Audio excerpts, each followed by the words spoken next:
Fala galerinha, tudo beleza com vocês? Bora fazer nosso estudo de mercado aqui para a gente ver como é que foi o dia hoje, né? Mais um diazinho top demais ali na sala, né? A gente conseguiu fazer ali a nossa comprinha e seguir aquele fluxo do Nasdaq, porque quando a gente está fazendo junto é bem assim, né? A gente está fazendo a leitura, a gente abre a sala fazendo a leitura, entendendo o mercado, e aí depois a gente pensa no que fazer. Mas é assim que funciona. Então, tá curioso? Clica no link aqui, vem conhecer a sala. Tem muita gente fazendo resultado. Hoje vocês podem ver ali no Instagram, a galerinha que fez ali, bateu meta. Teve gente que bateu 3 meses de sala numa operação hoje. Então, é assim, é desse jeito que a gente opera e a gente faz ali, beleza? Então já vai deixando aquele like, curte o canal, né? Já clica, compartilha, porque a gente tem novidade na área, né, turma? A gente tem novidade, né? A gente tá sabendo aí. Falo mostrar aqui para vocês. Se você não segue a gente, tem o nosso grupo do Telegram e a Apex lançou agora a promoção de 80% de desconto. Vai até dia 19, tá? Então tem tempo aí para vocês fazerem teste, aprovar a conta. A aprovação, a taxa de ativação da conta tá $125, tá aqui, ó, tá constando aqui. E a promoção de 80% nas contas de 150, 250 e 300k, desculpa, ela é aplicada sobre o valor de 297. Então essas contas elas saem por $59, tá? Eles unificaram o preço dessas três contas e em cima desse preço você paga a taxa de $59. E lembrando, né? Essas contas valem muito a pena porque a ativação delas é $125 e o preço normal de ativação é bem mais caro, tá? Então corre, entra no nosso grupo do Telegram, o link tá aqui também das mesas proprietárias. Sempre usem o nosso cupom Vida de Trader, que é o cupom que ajuda aí o canal, tá? Então corre lá e vamos aproveitar e operar no mercado financeiro, que a Apex voltou de novo com promoção, beleza? Bora falar do índice aqui. O índice hoje já começou sacaneando todo mundo, né? Que achava que ia vender. Afinal de contas, ele chegou no fundo. E aquilo que eu falei de manhã não, no estudo de ontem, caso ele abrisse aqui, prestar atenção, muito cuidado com esse movimento aqui, e aí a expectativa era aqui em cima, né? Ela se concretizou, só que o problema foi que a galera que talvez ficou esperando por um movimento de volta de compra ficou de fora, porque ele acabou subindo direto, não deu chance, né, depois da abertura. Quem comprou foi quem entendeu o movimento de compra, né, aqui nessa abertura, principalmente pelo time frame menor. Se a gente coloca no gráfico de 5 minutos, a gente vê aí que nós tivemos aqui, ó, ele abriu, rejeitou aqui, né? Deu a rejeição, ó, não fechou abaixo do candle de abertura, depois rompimento dessa máxima aqui, deu a entrada de compra e foi só seguir e ser feliz, né? Isso quem não tentou adivinhar a venda aqui nesse... Até assim, ó, vou dizer uma coisa, quem arriscou vender aqui, acabou até fazendo um tradezinho até que bom, porque ele deu aqui quanto, ó? 300 pontos, nem foi tanto assim. Mas deu um trade de 300 pontos, né? Então, só que depois ele acabou rasgando para cima, passou direto sobre esses pontos e foi parar justamente lá na nossa região de oferta, lá de cima. Depois a volta travou tudo, né? Ficou travado aqui nesse meio de caminho. E agora a gente tem aqui nessa região um ponto interessante aqui, ó, porque eu tenho agora esse Fair Value Gap, né? Aqui embaixo. Depois eu tenho, além desse Fair Value Gap, eu tenho essa região dessa base que ficou aqui. Então são os pontos que o preço pode ter como alvo, tá? Não se esqueçam o seguinte, lembra que eu falei para vocês, a mudança de fato de característica do preço, ela vai se dar só se ele passar dessa região aqui, tá? Aí você tem o choque no time frame maior. Enquanto ele estiver aqui embaixo, subiu, eu estou dando preferências por compra porque ele tem alvo para baixo. Então tem que tomar cuidado com isso, beleza? Então aqui a posição onde o índice está, é uma posiçãozinha bem chata, porque vocês percebam que hoje, durante o dia, na parte da tarde, ele praticamente não saiu do lugar, ficou só aqui nesse meio de caminho. Veio, deu uma entradinha aqui no primeiro toque no Fair Value Gap, só que agora a gente tem que estar atento aos pontos aqui de baixo, tá? Então, nessa região aqui. E aqui eu tenho o ponto, a minha zona de continuidade, ela passa a ser esse cara aqui, ou seja, para eu ter continuidade na compra, o preço precisa fazer isso daqui, né? E ainda assim ele pode servir como liquidez do preço vir aqui buscar liquidez de cima para buscar de baixo e depois ir para o lado de cima. O índice ele tem muito disso, esse é o grande problema dele, né? Ele tem esses movimentos erráticos, ele tem essa movimentação maluca que ele faz. Por quê? Porque ele é um ativo que basicamente a liquidez dele depende disso, então assim, é um ativo que não tem dinheiro suficiente para ele subir. Qualquer paulada de 10 mil, 5 mil contratos movimenta o preço, então os grandes institucionais vão trabalhar dessa forma, dando pancada para todo lado, para ele conseguir ir até onde precisa, né? Então esse é o grande problema do índice. Ele precisa catar liquidez nos pontos para ter combustível para subir, né? Porque subir limpo é muito difícil. Então esses são os pontos aí, depois a gente tem as extremidades lá atrás, né? Os pontos anteriores, onde a gente tem que estar esperto, mas quando a gente olha na movimentação padrão, ele chegou aqui nesse sweep de liquidez, né? Fez o sweep aqui.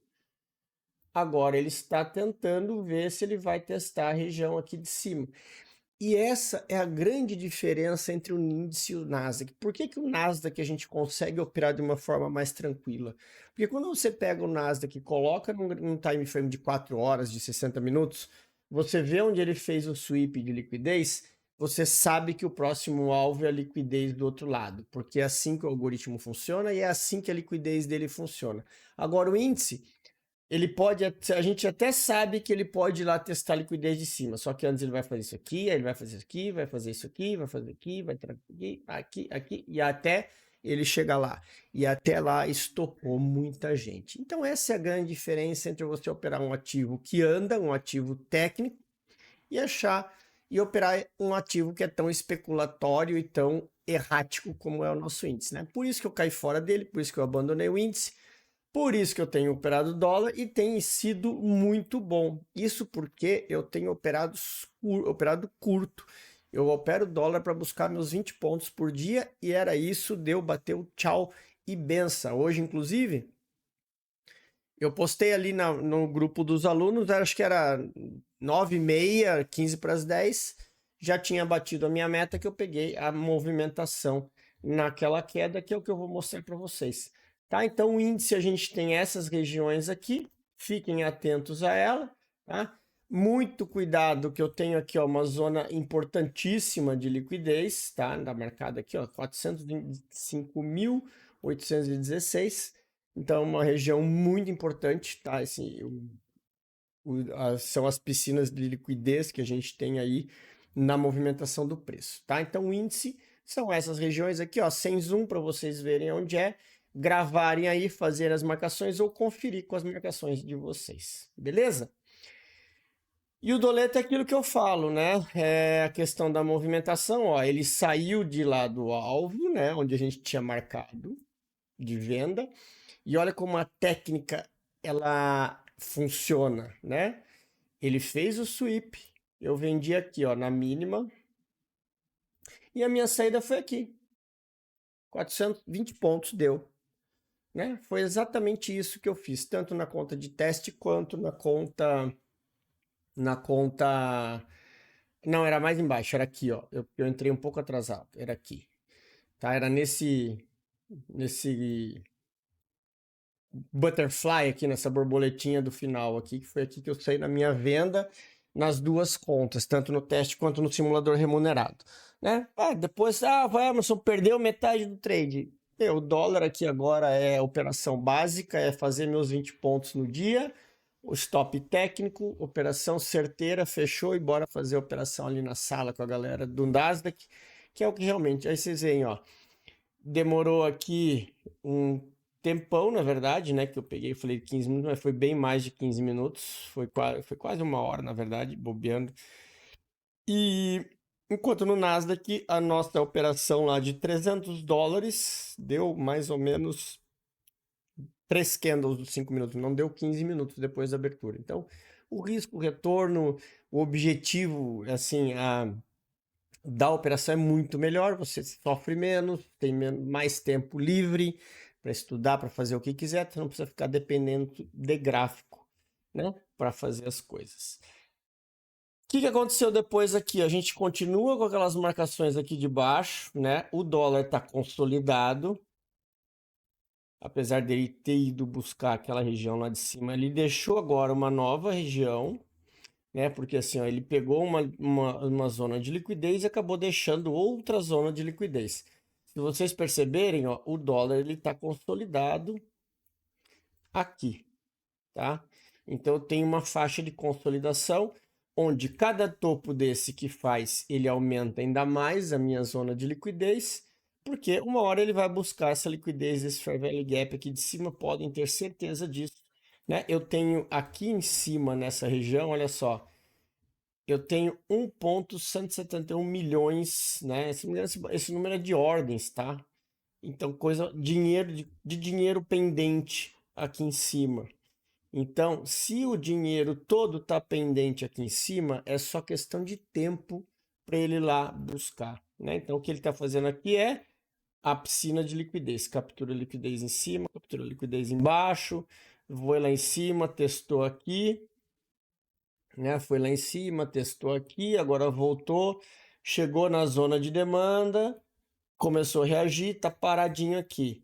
Próximo ponto é buscar esses stops aqui que possivelmente vai empurrar esse preço para cima de novo. Então essa é a atenção que tem que ter no dólar aí em cima disso para analisar essas movimentações. Então é isso aí que a gente está de olho no dólar para amanhã. Vocês percebam, olha a diferença aqui, ó. Eu tenho aqui 318 mil comprando e eu tenho 1,171 milhões na venda, ou seja, está muito desequilibrado isso, tá? Então, ele até pode vir buscar liquidez aqui, mas o alvo dele a médio prazo vai ser lá em cima, sem sombra de dúvidas, ele vai buscar todo aquele dinheiro que está parado lá, beleza? E bora comentar aqui o Nasdaq. Vamos botar aqui no gráfico. Até deixa. Isso aqui eu fiz. Isso aqui é um estudo que eu fiz lá com o pessoal da sala, tá? Não é uma operação. É em cima do nosso operacional que a gente está usando na sala, em cima das quebras de estrutura.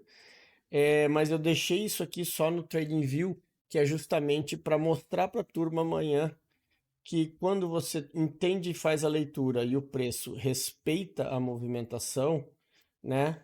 Olha só, ele respeitou a nossa região da mudança de caractere, chegou a beirar o stop, não pegou o stop e está descendo.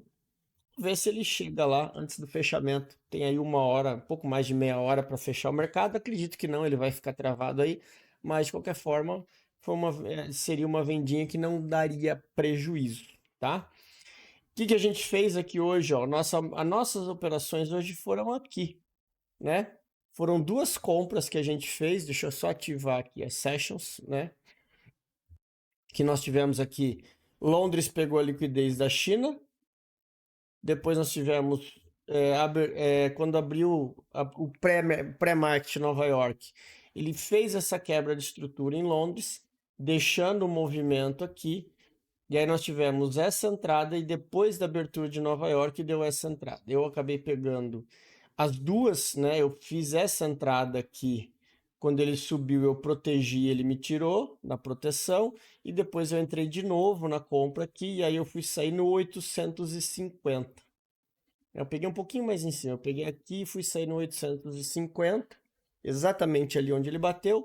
e fazendo com isso meus 300 dólares do dia. Então essa foi a nossa visão no Nasdaq, com base em quê? Com base no time frame maior. Quando a gente pega aqui o gráfico de 4 horas, nós tivemos o quê? Nós temos um movimento de alta. O payroll deixou um topo duplo aqui, tá? Nós tivemos uma descida brusca, tinha ponto de liquidez aqui embaixo, e a China ontem abriu exatamente fazendo sweep e subindo com tudo. Quando ela vem testar, se o 4 horas veio fazer esse sweep aqui, não desceu, não rompeu o fundo e voltou com tudo, o próximo alvo é o quê? A próxima zona de liquidez na outra extremidade. Até mesmo porque o mercado está subindo, né? O Nasdaq tem liquidez aqui em cima, essa zona amarela é um Fair Value Gap do gráfico maior, ó, é um Fair Value Gap do gráfico do time frame maior que a gente tem. Inclusive é um gap que ficou, ó, se você filtrar, você tem isso aqui. É que eu deixei aqui porque isso aqui é do gráfico diário, tá?